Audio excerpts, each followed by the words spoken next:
ہم سے ہے شکایت، ہم نے تو اذانوں کو ادھورا نہیں چھوڑا، ہم نے تو اذانوں کو ادھورا نہیں چھوڑا۔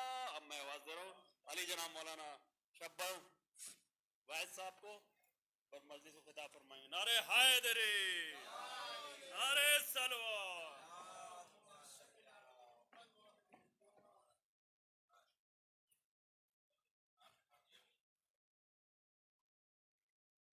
اللہ نے ان کا نام زیادہ کیا ہے۔ میں انشاءاللہ آخر میں اگر موقع ملا تو میں اس کی وضاحت کر دوں گا۔ قرآن کا یہ سورہ جسے سورۃ مزمل کہتے ہیں، اس کے معنی ہے اے کپڑا لپیٹنے والے، اے کپڑا اوڑھنے والے۔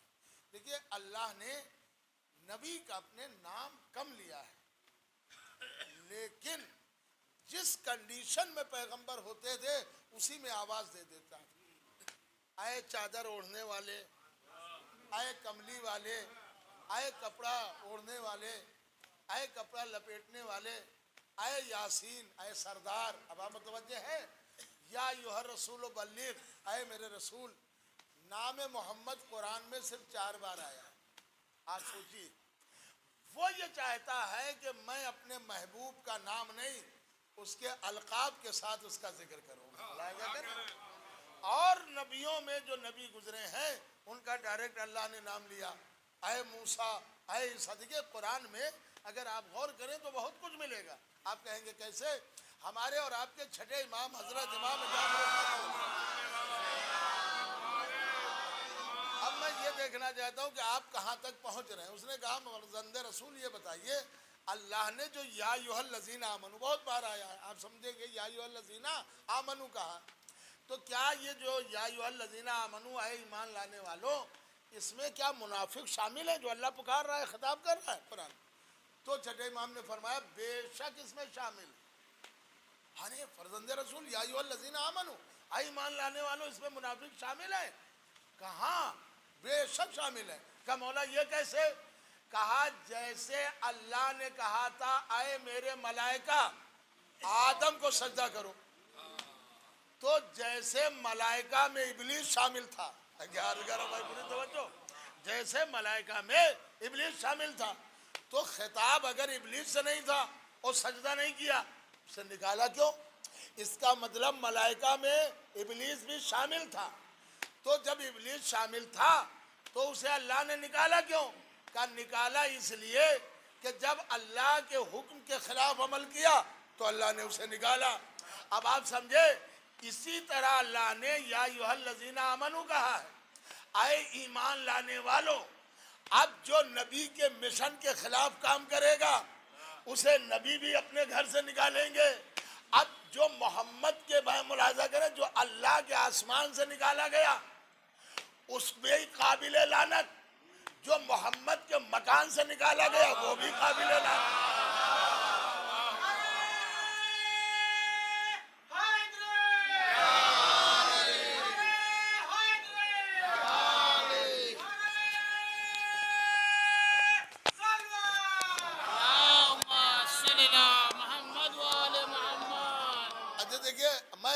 سامنے کی چیزیں آپ کی خدمت میں عرض کر رہا ہوں، شاید آپ کے اگر ذہن میں آ جائے۔ دیکھیے میں عربی لفظ بہت سے ایسے ہیں جس کو آپ اردو میں ہی بولتے ہیں، ہندی میں لوگ بولتے ہیں۔ مثلا ابھی میں بس پہ آ رہا تھا تو وہ کہہ رہا تھا ان کے ہم وارث ہیں، جبکہ وہ مسلمان نہیں تھا۔ تو وارث تو عربی لفظ ہے، آپ ملاحظہ کریں، اردو میں بھی بولا جاتا ہے، ہندی میں بھی استعمال ہوتا ہے۔ تو ایسے بہت سے لفظ ہیں جو میں عربی کے اعتبار سے جو اردو میں آپ برابر سنتے رہتے ہیں۔ بات سنیے، ملاحظہ کریں۔ ابلیس کو اللہ نے اپنے مکان سے نکالا، اپنے آسمان سے نکالا، اپنے جنت سے نکالا، مگر کہا کہ تو نے آدم کو سجدہ نہیں کیا، لہذا تجھ پہ، اب قرآن پڑھیے، تجھ پہ قیامت تک میری لعنت۔ اچھا ابلیس بھی ہوشیار تھا، اس نے کہا اچھا اگر ایسا ہے تو میں نے جو نماز پڑھی اس کا صلہ دے دے۔ یہ صلہ مانگ رہا ہے جیسے ہم مانگتے ہیں۔ اسی لیے کسی شاعر نے بھی کہا کہ اب عبادت بھی تجارت کی طرح ہونے لگی۔ اب عبادت بھی تجارت کی طرح ہونے لگی. سر کو سجدے سے اٹھاتے ہی صلہ چاہتے ہیں. ملاحظہ کرو. صلوات پڑھے محمد علیہ محمد. تو اللہ نے کہا تجھ پر قیام. تو ان کا پہلے پروردگار میرا صلہ دے دے جو میں نے نماز پڑھی. اچھا کیا چاہتا ہے؟ تو اس نے کہا قیامت تک کی مہلت. تو اس نے کہا اللہ نے کہا نہ پرمیشن نہیں دی تجھے یوم الدین تک. ملاحظہ کرو وقت مہلت نہیں ملے گی, وقت معلوم تک کے مہلت ملے گی. پڑھ لیجئے قرآن. تو مہلت کب تک دی ہے؟ وقت معلوم. اور لعنت کب تک ہے؟ یوم الدین تک.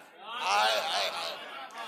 مہلت ہے وقت معلوم تک, لعنت ہے یوم الدین تک, لعنت ہے قیامت تک, لعنت ہے ہمیشہ کے لیے.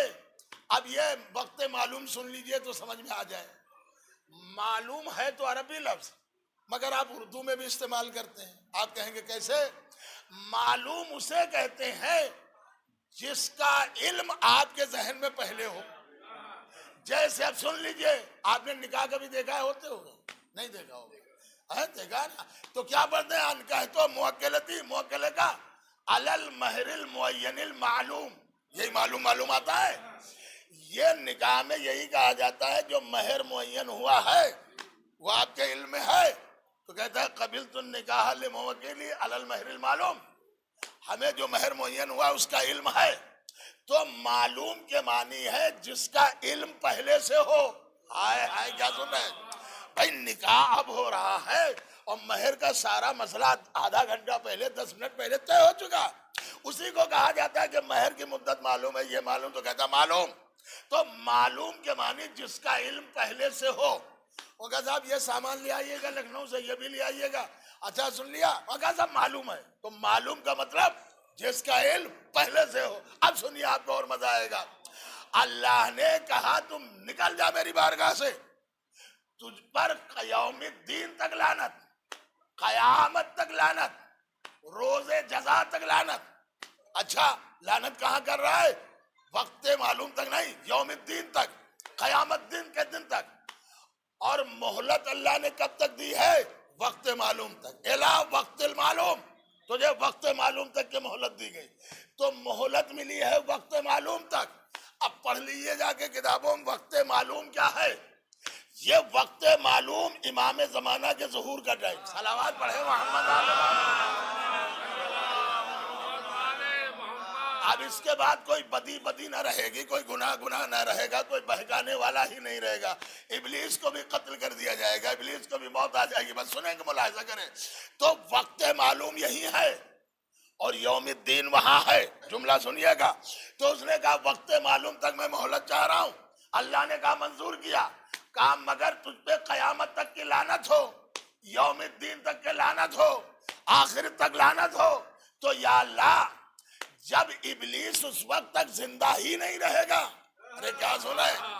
یہ تو وقت معلوم تک سماپت ہو جائے گا, یہیں سے یہ ختم ہو جائے گا. تو لعنت یوم الدین تک کرنے سے فائدہ کیا؟ تو اللہ نے کہا دیکھو بھائی میرا اصول ہے, میرا اصول یہ ہے کہ جس پر میں لعنت کرتا ہوں یا کروں گا, زندہ رہے تب بھی لعنت ہے, مر جائے تب بھی اس میں لعنت ہے. علی علی علی علی علی علی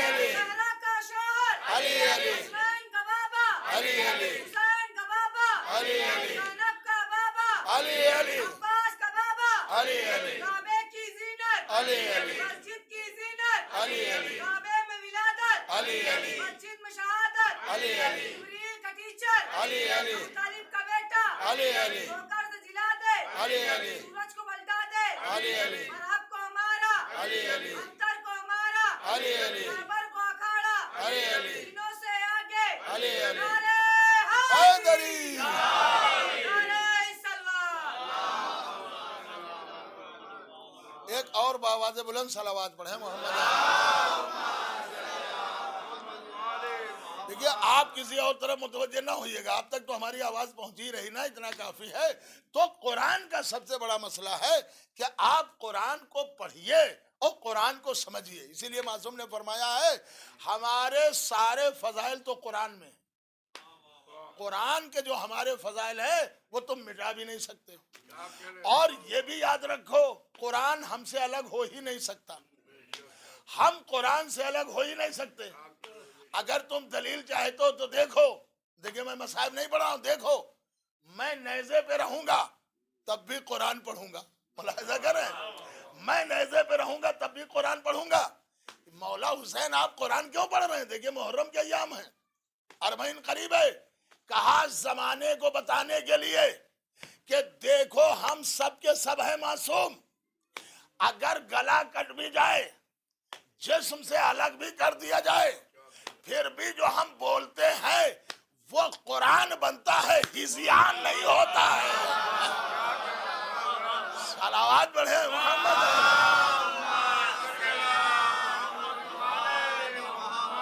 وہ گلا کٹنے کے بعد بھی جو ہم بولتے ہیں وہ ہزیان نہیں ہوتا ہے. جو ہم بولتے ہیں وہ قرآن بنتا ہے. اب دیکھیے قرآن مجید میں پروردگار عالم نے جناب موسیٰ کے لیے یہ آیت نازل کی. سورہ کون ہے؟ سورہ مزمل.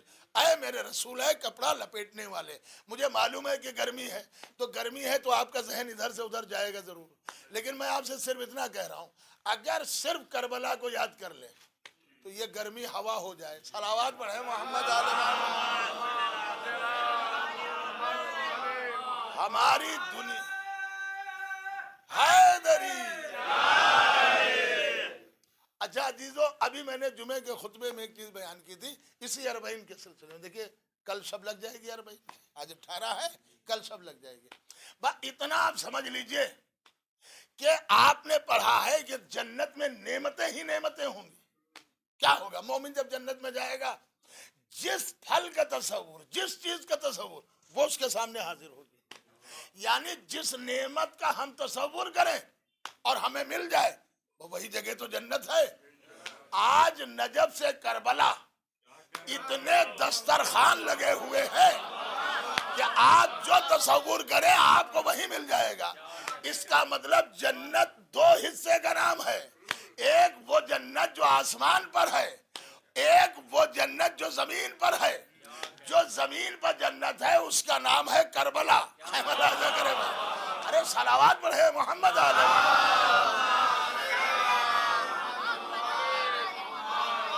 یہ جنت وہ ہے جسے کربلا کہا جاتا. میں نے یوں ہی نہیں کہا, چھٹے امام سے پوچھا کہ مولا وہ جنت کہاں ہے؟ تو اب آپ شہید دستغیب کی شیرازی کی کتاب پڑھیے. کہا وہ جو جنت وہاں ہے وہ انکمپلیٹ ہے, ابھی کمپلیٹ نہیں ہے. پھر کہا جب روز حشر ہوگا, قیامت آئے گی, ٹھیک, تو ملک آئیں گے جبریل اور اپنے پر سے کربلا کا جو حصہ ہے اسے پر سے کاٹیں گے اور اسے لے جائیں گے جنت میں. ابھی ایک حصہ ایسا ہے جہاں پہ زمین نہیں ہے اور اس پہ اس کربلا کے ٹکڑے کو رکھیں گے تو اللہ کی جنت مکمل ہوگی. ملاحظہ کریں بھائی, پوری توجہ. ارے دیکھیں شاید کوئی آپ کو نئی چیز لگے, اس کا مطلب جنت کے بھی دو ٹکڑے ہیں, ایک وہاں ہے ایک یہاں ہے. ملاحظہ کریں بھائی پوری توجہ. ایک وہاں ہے ایک یہاں ہے. اگر وہاں خدا کے قبضے میں جنت ہے تو یہاں حسین کے قبضے میں جنت ہے. صلوات پڑھے محمد آل محمد.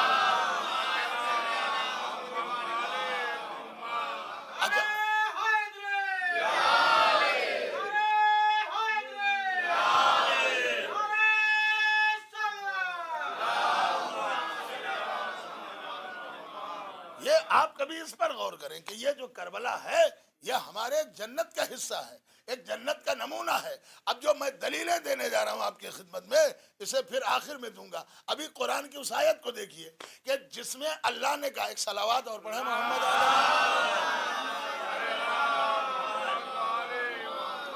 ایک اور باواز بلند صلوات پڑھیں محمد. اللہ نے کہا انا ارسلنا, یہ تو آپ مانتے ہیں جتنی آپ کو محنت لگتی ہے اس سے 10 گنا زیادہ ذاکر کو محنت ہوتی ہے. صلوات پڑھے محمد علیہ. اب ملاحظہ کریں آیت کا ترجمہ کرنے جا رہے ہیں. انا ارسلنا الیکم رسولا,